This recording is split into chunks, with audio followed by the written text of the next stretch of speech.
সম্মানিত দর্শক, পাখি বীজ কাদের বলা হয় এটা তো নতুন করে ব্যাখ্যা করতে হবে না। পাখি বীজ সম্পর্কে আমরা সবাই জানি কাদেরকে বলা হয়। যারা পাকিস্তানের আদর্শ ধারণ করেন, এই দেশটার স্বাধীনতাকে মেনে নিতে পারেন না, তারা চান এটা যেন আবার সেই পূর্ব পাকিস্তান হয়। এই আদর্শ যারা ধারণ করেন এবং বাংলাদেশের স্বাধীনতা, বাংলাদেশের সংবিধান, বাংলাদেশের জাতীয় সঙ্গীত, জাতীয় পতাকা এগুলো যারা পরিবর্তন করতে চান, যারা নিশ্চিহ্ন করে দিতে চান, তাদেরকে কিন্তু এই দুটো শব্দ দ্বারা চিহ্নিত করা হয় এবং তারাও এটা স্বীকার করেন যে হ্যাঁ, তারা পাখি বীজ, তারা পাখি আদর্শ ধারণ করেন। এখন আমি যে বিষয়টা নিয়ে আজকে আলোচনা করব সেটা হলো যে পাখি বীজদের তাদের মাথায় হাত, তাদের খুব খারাপ অবস্থা। কারণ আপনি দেখুন তো, এই যারা স্বাধীনতা বিরোধী আসছিল, তাদের মূল টার্গেটটা কী ছিল? মূল টার্গেটটা ছিল স্বাধীনতার পক্ষের মানুষদেরকে প্রতিহত করা বা তাদেরকে নাই করে দেওয়া, দেশের রাজনীতি তারা যেন কোনোভাবেই সক্রিয় থাকতে না পারেন।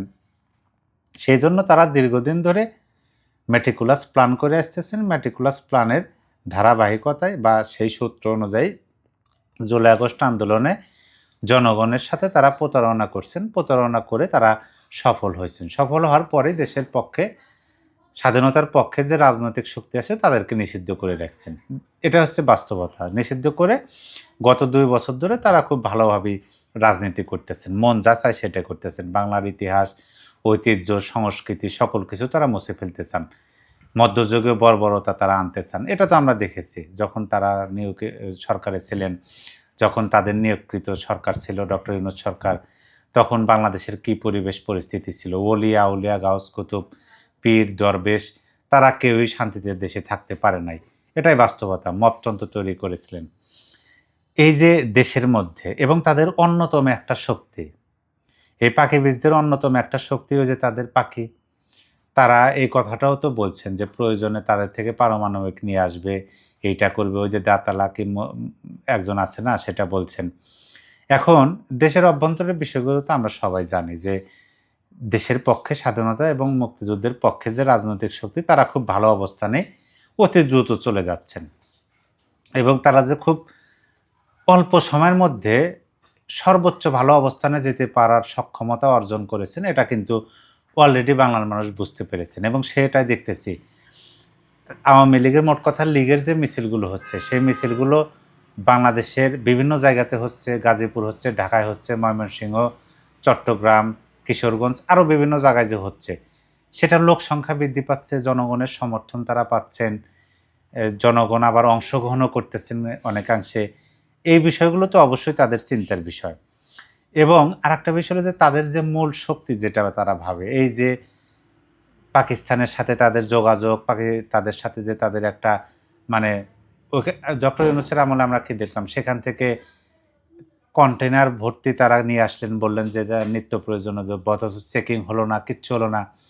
এখন সেই পাকিস্তানে এই বর্তমানে যারা শাসনে আছেন, ক্ষমতায় আছেন, তাদের অবস্থাই তো ভালো না। যেমন ধরেন, আমি একটা নিউজ দেখলাম যে ইমরান খানের সাথে পাকিস্তানের যে ডিপ স্টেট আছে, সেই ডিপ স্টেটের একটা সমঝোতা হয়েছে। তাকে অলরেডি তার চিকিৎসার জন্য হাসপাতালে প্রেরণ করা হয়েছিল। সেখান থেকে আবার একদিনের মাথায়, কয়েক সপ্তাহের জায়গায় একদিনের মাথায় আবার সুস্থ ঘোষণা করে কারাগারে দেওয়া হয়েছে। কিন্তু বাস্তবতা হলো যে পাকিস্তানের রাষ্ট্র ব্যবস্থাটা চলে কিভাবে, তারা এটা স্পষ্টভাবে বোঝা যায় যে এটা নিয়ন্ত্রণ করে তাদের সেনাবাহিনী এবং তাদের সাথে একটা সমঝোতা বোঝাপড়া। এবং আমরা কিন্তু এটা খুব ভালোভাবেই জানি যে ইমরান খান তিনি যতদিন ক্ষমতায় ছিলেন ততদিন কিন্তু পাকিস্তানের এই বেহাল অবস্থা ছিল না। পার্শ্ববর্তী দেশগুলোর সাথে মোটামুটি ভালো সম্পর্ক ছিল এবং বাংলাদেশ নিয়েও কথাবার্তা হতো। পাকিস্তানের জনগণ একটু সন্তুষ্ট ছিল। এখন বর্তমানে দেখেন বেলুচদের উপর কি হচ্ছে। তারপরে ভারতের সাথে সেরকম টানাপোড়েন, বাংলাদেশকে আবার তারা নিজেদের মতো আগের মতো শাসন দমন পীড়ন করতে চান, মানে সকল দিকেই। এবং আফগানিস্তানের সাথে দেখেন তাদের কি অবস্থা, সকল কিছু বিবেচনা করে। আর সবচেয়ে বড় কথা হলো যে এই যে দক্ষিণ এশীয় উপমহাদেশ বা এই যে আঞ্চলিক নিরাপত্তার বিষয়টা, এটাই এখন মার্কিন যুক্তরাষ্ট্র সরাসরি ভারতের চোখে দেখতেছে। ভারত তারাই এই বিষয়গুলো দেখবে, কন্ট্রোল করবে, হ্যান্ডেল করবে, যেটা যেভাবে বলুন না কেন। এটা হচ্ছে বাস্তবতা। এখন এই অবস্থায় এই আঞ্চলিক নিরাপত্তার বিঘ্ন ঘটে, এরকম কোনো সরকার অগণতান্ত্রিকভাবে কোনো রাষ্ট্রে থাকতে পারবেন, সেটাও কিন্তু রাজনৈতিক বিশ্লেষকরা বলতেছেন না। তারা বলতেছেন যে এটা হতে পারে। ইমরান খান যদি আবার ক্ষমতায় আসেন, তাহলে যে বাংলাদেশে যারা পাকিবিজ আছে আপনি তাদের চিন্তা করেন, তারা তো আর সেই হম্পদম্প আগের মতো দেখাতে পারবে না। এবং পাশাপাশি দেশের মধ্যে যে একটা স্বাধীনতার পক্ষের শক্তি আছে, যাদেরকে নিষিদ্ধ করে রাখা হয়েছে, তারাও তো, বললামই প্রথমে আপনাদেরকে, যে তারাও তো আরও অতি দ্রুততার সাথে তারা ভালো অবস্থানে চলে যাচ্ছেন। তাহলে কি হবে? পাখিবিজদের যে বেহাল অবস্থা তারা নিজেরা বুঝতে পারতেছেন এবং অতি সন্নিকটে। হ্যাঁ, তারা অবশ্য এইটা গত ২ বছরে তারা সেই শক্তি সামর্থ্য হয়তোবা জোগাড় করেছেন, সেই শক্তি অর্জন করেছেন। রাজনৈতিক বিশ্লেষকগণ বলতেছেন যে তারা এরকম ট্রেনিং দিতেছেন। হয়তোবা তারা সশস্ত্র, ওই যে বলছিলেন না যে জুলাই আগস্ট আন্দোলন যদি সফল নয়, সশস্ত্রভাবে তারা করতে পারেন। সেদিকেও হয়তোবা তারা যেতে পারে। কিন্তু তারা তো সফল হবে বলে আমি মনে করি না। এবং দেশের মানুষও না, রাজনৈতিক বিশ্লেষকগণও বলতেছেন তারা হয়তোবা একটু অন্যরকম পরিবেশ পরিস্থিতি হতে পারে, একটা কি বলে যে মানে তারা যেগুলো করেন আরকি, জুলাই আগস্ট আন্দোলন যেগুলো করছেন সেই রকম কিছু হতে পারে। কিন্তু তারা সফল হবেন বলে কিন্তু দেশের মানুষ মনে করতেছে না। তারা ব্যর্থ হবেন। কারণ দেশের বিপক্ষে যারা আদর্শ ধারণ করেন, তারা তো সফল হতে পারেন না। এটাই বাস্তবতা। প্রিয় দর্শক, এ বিষয়ে আপনার কিছু বলার থাকলে কমেন্ট বক্সে লিখে জানিয়ে দিতে পারেন।